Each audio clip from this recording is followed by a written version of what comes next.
Welcome to this week's edition of Flashback Friday, your opportunity to get some good review by listening to episodes from the past that Jason has handpicked to help you today in the present and propel you into the future. Enjoy. Welcome to the Holistic Survival Show with Jason Hartman. The economic storm brewing around the world is set to spill into all aspects of our lives. Are you prepared? Where are you going to turn for the critical life skills necessary to survive and prosper? The Holistic Survival Show is your family's insurance for a better life. Jason will teach you to think independently, to understand threats, and how to create the ultimate action plan. Sudden change or worst case scenario, you'll be ready. Welcome to Holistic Survival, your key resource for protecting the people, places, and profits you care about in uncertain times. Ladies and gentlemen, your host, Jason Hartman. Welcome to the Holistic Survival Show. This is your host, Jason Hartman, where we talk about protecting the people, places, and profits you care about in these uncertain times. We have a great interview for you today, and we will be back with that in less than 60 seconds on the Holistic Survival Show. And by the way, be sure to visit our website at holisticsurvival.com. You can subscribe to our blog, which is totally free, has loads of great information, and there's just a lot of good content for you on the site. So make sure you take advantage of that at holisticsurvival.com. We'll be right back. What's great about the shows you'll find on jasonhartman.com is that if you want to learn how to finance your next big real estate deal, there's a show for that. If you want to learn more about food storage and the best way to keep those onions from smelling up everything else, there's a show for that. If you honestly want to know more about business ethics, there's a show for that. And if you just want to get away from it all and need to know something about world travel, there's even a show for that. Yep, there's a show for just about anything. Only from jasonhartman.com, or type in Jason Hartman in the iTunes store.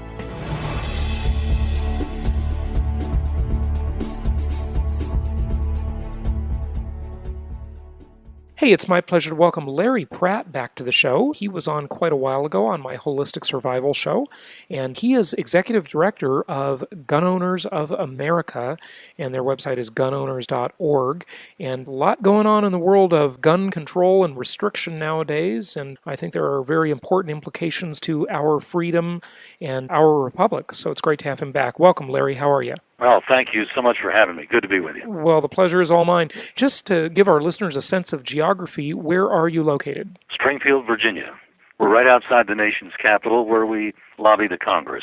And tell us about the association, first of all. When was it founded? Gun Owners of America was organized in the mid-'70s, and we've been lobbying the Congress ever since. Oh, so a long time. Now, what differentiates you from some of the other groups, for example, NRA? Well, the NRA was founded back in the 1870s by Union officers who were very concerned about the poor quality of marksmanship they saw in Union soldiers when they were recruited. And so they developed a marksmanship training program through the NRA. They created the NRA for that purpose in order to help the government. When Gun Owners of America was organized some 100 years and so later, it was for a very different point of view. We were organized to oppose what the government was doing in the area of gun control. So one was set up to be supportive and the other to be adversarial. But the NRA is, their mission has changed over the years since that. That's an interesting history point there. But like the contemporary NRA versus the contemporary Gun Owners of America, and I don't mean to make it sound like a comparison, but I'm just curious, and I'm sure a lot of our listeners are curious too.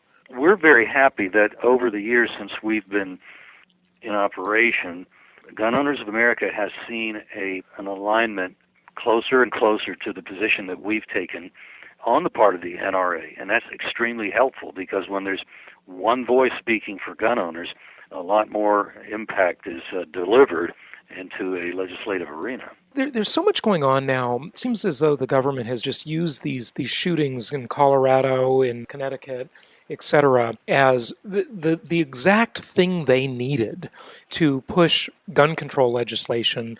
And, I watch CNN, and I Piers Morgan has just got to be out of his mind, in my opinion. I mean, where is the outrage, and where was the outrage against all the drunk driving deaths all these years that are much higher than gun deaths? Or the black malpractice kids that get killed murdered in Chicago, of course, which far exceed what happened at Newtown, Connecticut. So I think you're right. You can certainly ask a lot of questions that should make critics of gun owners and gun ownership rather uncomfortable. What are their standards? Maybe they wouldn't have any standards if they didn't have double standards. I mean, I wonder, I'd love to ask, for example, Pierce Morgan, who seems to be the guy nowadays for just illogical his shows they're just ridiculous. I mean, he's just taken a totally ridiculous view. But I'd love to ask him, I mean, does he just believe that you can't stop drunk driving, but you can massively restrict or completely eliminate private gun ownership? And that's why he's never been outraged against the drunk driving thing? I believe he's looking at America very much through his British eyes. And first of all, I think if we're going to have somebody suggesting gun confiscation, as Morgan really does, and being totally disarmed and things will be better if we don't have guns to shoot back with, it's always better when it comes with a foreign accent. And it kind of reminds us that, what's he doing telling us what country to have? So even during my couple of shows with him, it occurred to me that go ahead, please be outrageous and do it in your foreign accent. He didn't realize it, I don't think, but even liberals that I've talked to afterwards were cringing at the way he behaved himself. And that only helps us because we're supposed to be the guys that are buggy-eyed and drooling at the mouth and just absolutely in a rant all of the time. And it was the angry white men. It was he. Yeah. The angry white man actually had the foreign accent. Yeah, exactly. It wasn't the American. Very good point. Very good point. It wasn't the redneck. It was the sophisticated Brit. Oh my gosh, he's ridiculous. He really is. But let's talk a little bit of technical stuff here. It's certainly the liberals and the left and the gun control movement, they do make some seemingly logical points. And one of them is one of the Newtown parents said something last week that he believes in the Second Amendment. He believes people should be able to have guns.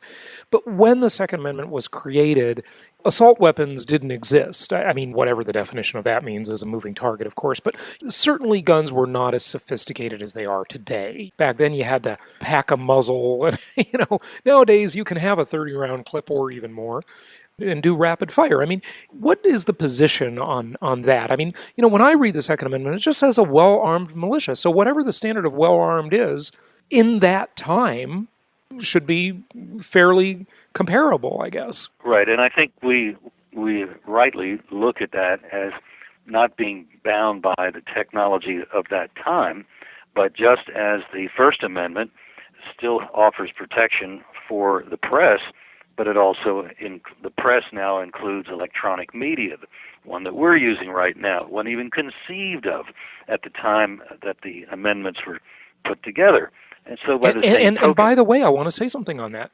The Supreme Court, at least in one case, has upheld that bloggers, and this is just an audio blog, that's what a podcast is, are members of the media. The media does not have to go get a license in the United States, thank God, like in some of these banana republics in South America and other parts where the media has to actually get a license, like maybe your license will be denied by the government. That's exactly not a good thing. So back when the First Amendment was created, it was Ben Franklin's little newsletter.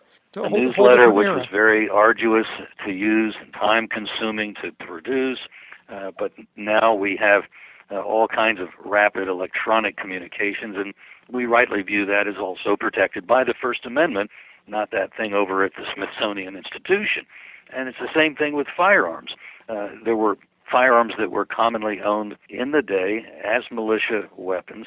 And so today, what every soldier has today would be the same guideline for owning firearms that are protected by the Second Amendment as so in the 18th century, so in the 21st. So the answer to the left and the Newtown father is it should be equivalent to what our army, our military is using? What is standard issue for every soldier in the 18th century was it started out being a kind of a flintlock and ended up being a rifle. Well, by the same token, then, whatever that rifle is that's used by the military today should be the one that is covered and protected by the Second Amendment. So that father's argument, I understand it, I've heard it before, but frankly, if he wants to make the historical argument, he's not realizing that he's not limiting the First Amendment, yet he is the Second. So it's not a logically sound argument that he's making. And I agree with you, but I want to just take this a little bit further, and then I'll get off of this one, because I want to play devil's advocate. I had an argument with a gun control person, and I didn't really know where I stood on this point. And we were kind of arguing the same point. And, well, should civilians be allowed to have rocket-propelled grenades? Should we be allowed to have mortars, cannons? Where does it... Well, actually, I think I already answered that, because I said what every soldier would have. Every soldier doesn't have a grenade launcher or something like that, but he does have the M16 battle rifle. He does have the 9mm Beretta handgun. And so we're talking about rifles, we're talking about handguns, and I think that's what the Second Amendment meant, in effect, in the 18th century with that technology. Now a comparable technology is protected today. Okay, so that's a fair statement. Every soldier doesn't have that. Those are special use weapons. Exactly. They're in not fact, standard issue. We know rather precisely that this was the thinking of the founders when they enacted the Militia Act of 1792, which was right on the heels of the final ratification of the Bill of Rights and the Second Amendment. They said that every soldier was required to have a military rifle, bring it with him if he were called up to duty. However, if he were in an artillery company, he was not expected to have artillery, but would still have to come with his rifle. Very good. Exactly. Okay, very good point. Let's talk about history a little bit here. And good old King George III.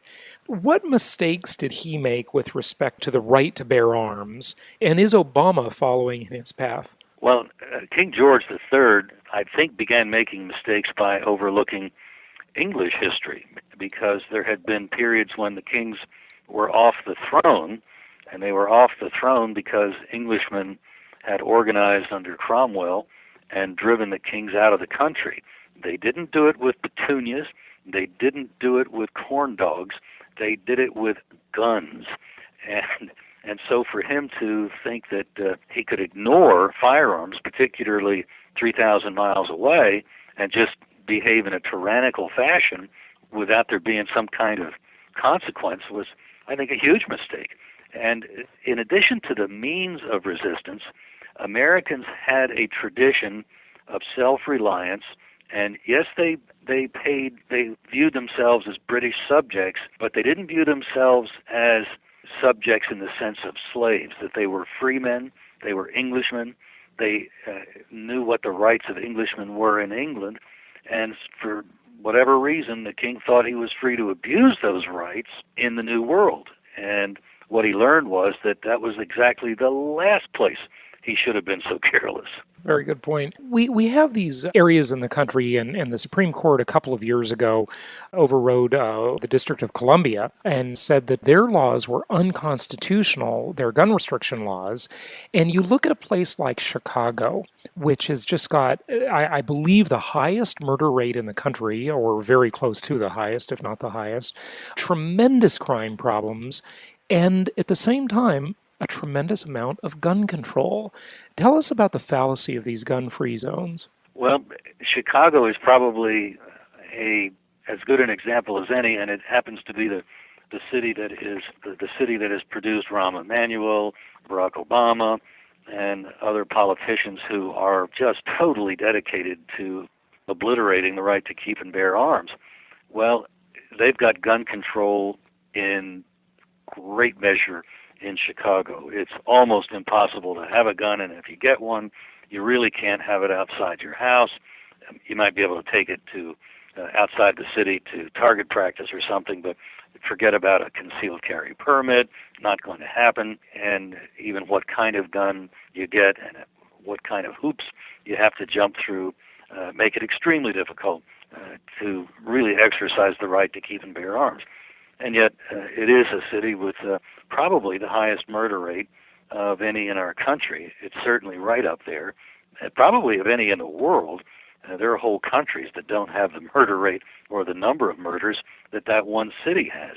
So for the folks like the president and others, politicians of that city, to lecture the rest of the country on how we need to have gun laws in effect like they do, I think it's fair to ask, gee, can we have results like yours too? Yeah, it's a great question to ask, no question about it.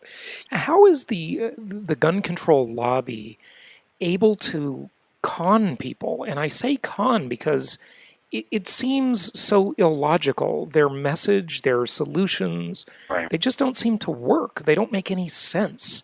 How are they able to do it? I mean, is it just an emotional plea, pulling at the heartstrings? I think the left is very good at campaigning like that. The people on the right side of the aisle are just not good campaigners when it comes to any political agenda, whether it be a candidate or an initiative or a bill or whatever. They just don't do a good job of using the emotional ploy. And the left is not prepared when we do that. For instance, when I had my appearance on Piers Morgan's show, I asked him, I set a stage, and then I asked him, which of the two rooms would you rather your child be in? The classroom, both classrooms having a bad guy with a gun entering. In the one classroom, everybody's ducking, nobody has a gun other than the bad guy. In the other classroom, a teacher has a gun and is preparing to use it when realizing that danger is imminent. Which classroom would you rather your child be in? Well, they don't want to answer that because obviously that appeals directly to a human basic instinct for survival and self-defense. And I think that kind of a situation, that kind of a juxtaposition really drives home the point that the Piers Morgans of the world want unilateral disarmament no matter what. I mean, is this just his? This seems like such a mission for him, and we keep talking about Piers Morgan. I almost hate to give him this much publicity, but I mean, is he just being courted by that side of the spectrum? Is he being paid, or is this just his opinion? I mean, why would he be so fervent about this? This has become almost his only topic now. I mean, before he used to interview all kinds of Hollywood types that have virtually nothing to say, and his show was really boring. I guess it got a little interesting now. maybe it's just for ratings. Although I'm not sure it helped his ratings, but then people would have to watch the network generally, I guess, before his ratings could go up or down. It's not a highly watched network, so he's got himself a real problem. But I think this is a cause for him. And I do know from some feedback that we got through the agency that books shows like his for us, that when they called to set up a second show to see if he would be interested, they found that there was actually, even within CNN, concern that he had gone too far, that his producer had received a number of complaints within CNN, forget the public that was calling in unhappy with what he was doing. So, in fact, I can tell you personally, I was doing the Alan Colmes show not long after the first interview on Morgan's show where he was so bombastic, and Colmes off the air said, I agree with Piers Morgan's points.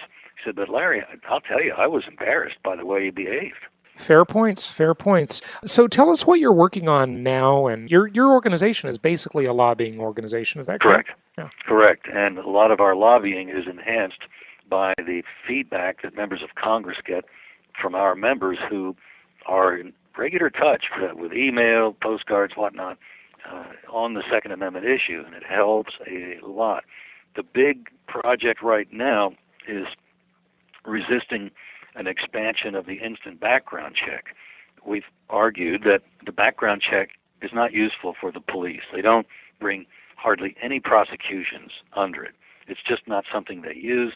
A study that was done after the initial years of it being on the books found that it hadn't had any impact on crime. Well, I want to talk to you about that. I mean, what do you mean that you mean they don't have prosecutions because of people faking or lying on the background check? Correct, which is criminal activity. Right, but I wouldn't think that would be the issue. I mean, the point is, taking their side for a moment, that the background check is what keeps the bad guys from owning guns or getting guns. Well, that's a separate argument, and they do make that argument, but then you have to encounter the difficulty that we know that people that are frustrated by the check, either that got stopped by it or never even submitted themselves to it, get guns the way criminals traditionally get guns, which is not by going to a store and buying them. If they go to a store, it's what you might call direct withdrawal, otherwise known as theft. Direct withdrawal. It's not an effective tool for prosecutors, and as a result, they hardly ever use it. That has to be put alongside the fact that when the government knows the name and address of gun owners, that's a dangerous thing. And we know that it has been used, this information has been used to confiscate guns. After Katrina, the authorities swept through gun stores, compiled a list of people in New Orleans that had guns, and then went and confiscated them. So we're very adamant that this information is not something the police use in their work, but it is something that politicians use when they want to disarm people.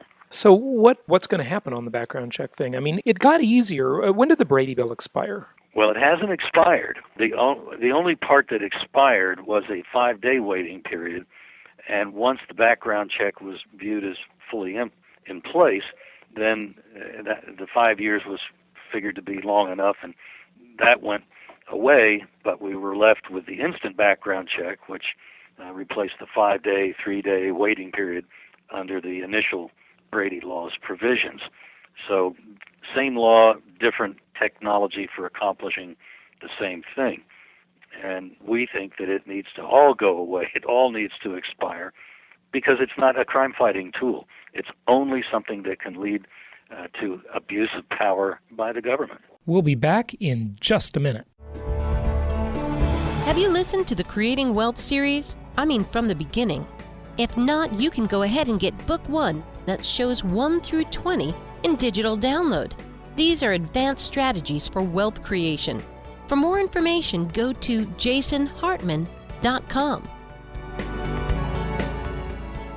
But, what do you say to the critics who say, oh, you're just being paranoid. The government isn't going to take our guns. I mean, we've got the Second Amendment. To overturn the Second Amendment, they'd have to have a constitutional convention. That's a pretty big deal. Well, governments have been legally prohibited from taking guns, and on two big occasions they have. In New York City, after they required registration of guns they didn't like for a number of years, back in the 70s, they sprang and grabbed those guns. And then, as I've mentioned, in New Orleans, following Hurricane Katrina, they built a quick list of gun owners from the names and addresses that they illegally obtained from gun stores and used that to confiscate the guns of people in New Orleans. So 2 different parts of the country, 2 different occasions. Government has shown that if they think they can get away with it, there's some kind of crisis, Hurricane Katrina or whatever it might be, they'll use that as an excuse, and they'll use the data that they know are there in order to go get the guns. Yeah, well, history has definitely borne that out. There's no question about it. Anything else you're working on? Well, that's the biggie.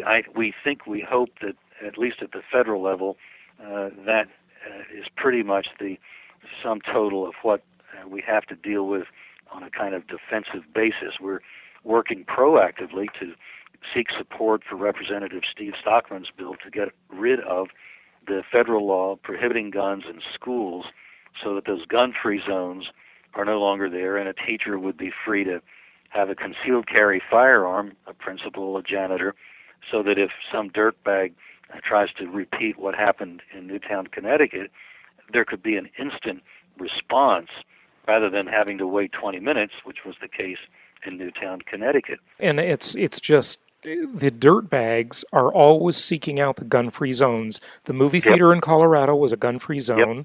The schools are gun-free zones. A lot of shopping malls are gun-free zones. I live in Arizona where they post on the window or the door of a business you're walking into, no guns, because you can carry a gun here easily. Right. But the bars, almost all of them have those notices. I mean, these people know where to go. They know where they're not going to face opposition from another person with a firearm. They won't have to deal with an equal playing field. They know that. That's where they go. They seek them out. In. Yeah. And we know from some of the shooters themselves that they were very aware that there was no active resistance likely when they would go there. And in fact, one of them had to be terribly surprised. It was the Clackamas, Oregon mall where a guy went in, killed a couple of people. The mall was posted no guns, and he had wounded a third. Happily, his gun jammed. Well, while all this is happening, a concealed carry permit holder had gone in, ignoring, maybe overlooking, but probably ignoring the posting about no guns. And when he heard the sounds of the shots, ran there with his gun, took some cover, which then the shooter, whose gun was just getting unjammed at that point, saw the good guy with a gun, and rather than try to shoot anybody else, he committed suicide. Obviously, that act would not have occurred until, had the good guy not been there, wouldn't have occurred until the bad guy heard the cops coming with the sirens wailing, which is what put an end to the horror in Newtown, Connecticut. So in other words, there would have been more bullets fired by the bad guy. Almost certainly. Yeah, right. Yeah. That's a very good point. What do you say to people that I remember getting in an argument with someone on Facebook about this one after the Aurora movie theater incident happened. There was a well-decorated former soldier in that audience who didn't have a gun. And imagine if he did. I mean, a well-qualified person who could use a firearm.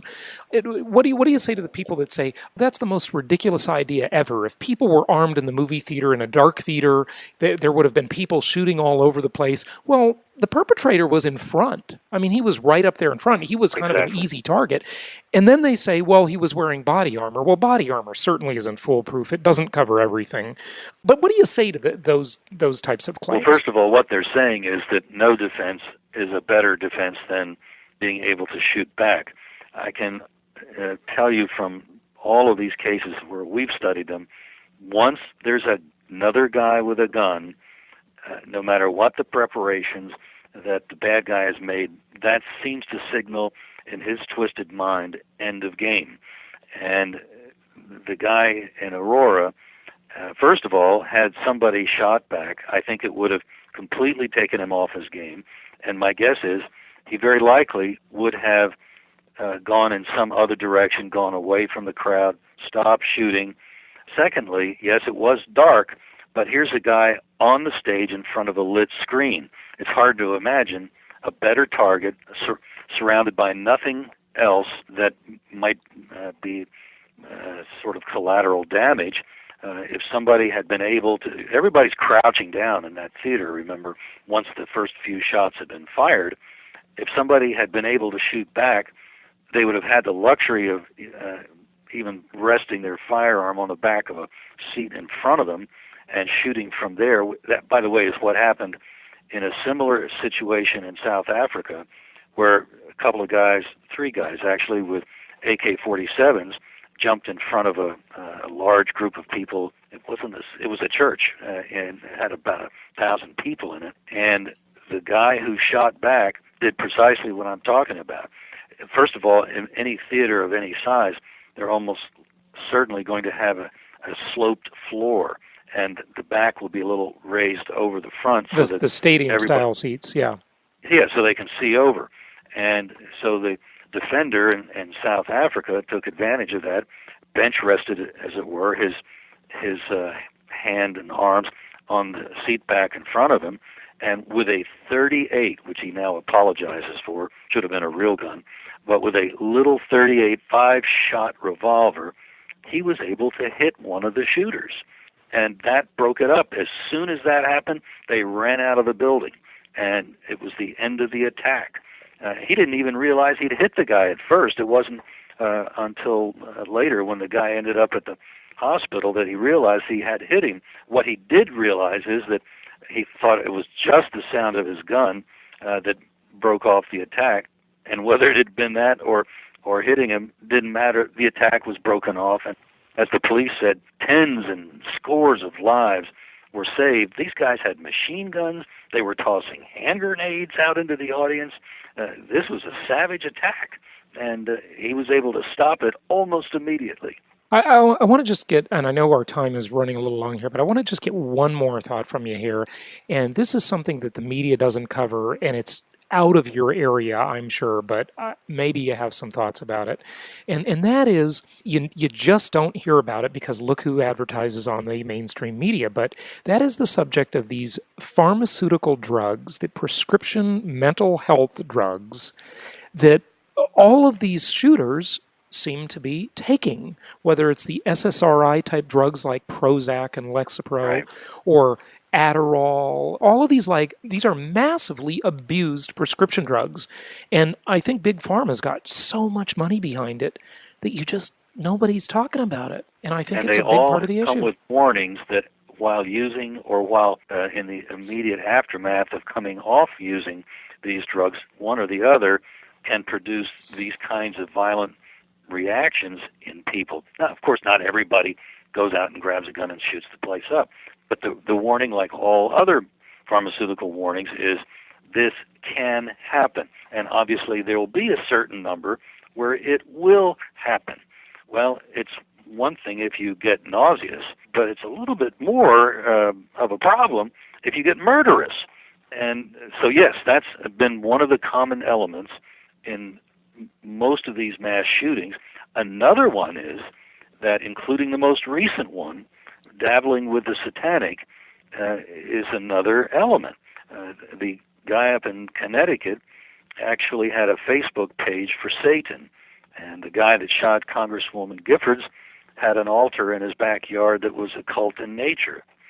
So these folks, when they get that twisted, get really open to evil thoughts and evil input, and whether it be the video games, probably a combination of video games that kind of desensitize, and a lot of people who get desensitized don't go out and murder, so we're talking about the margins.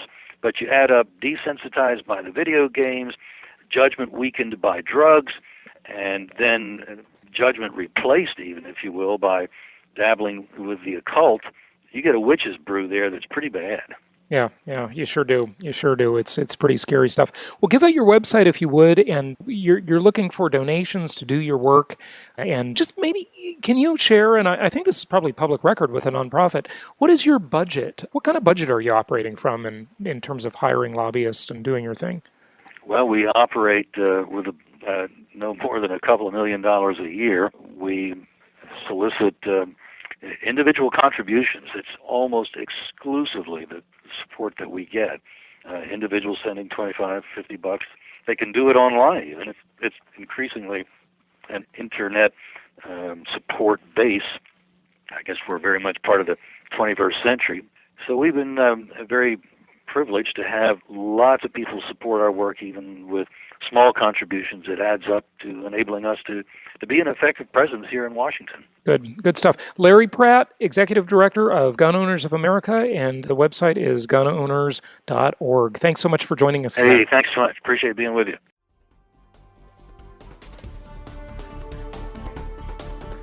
Thank you for joining us today for the Holistic Survival Show, protecting the people, places, and profits you care about in uncertain times.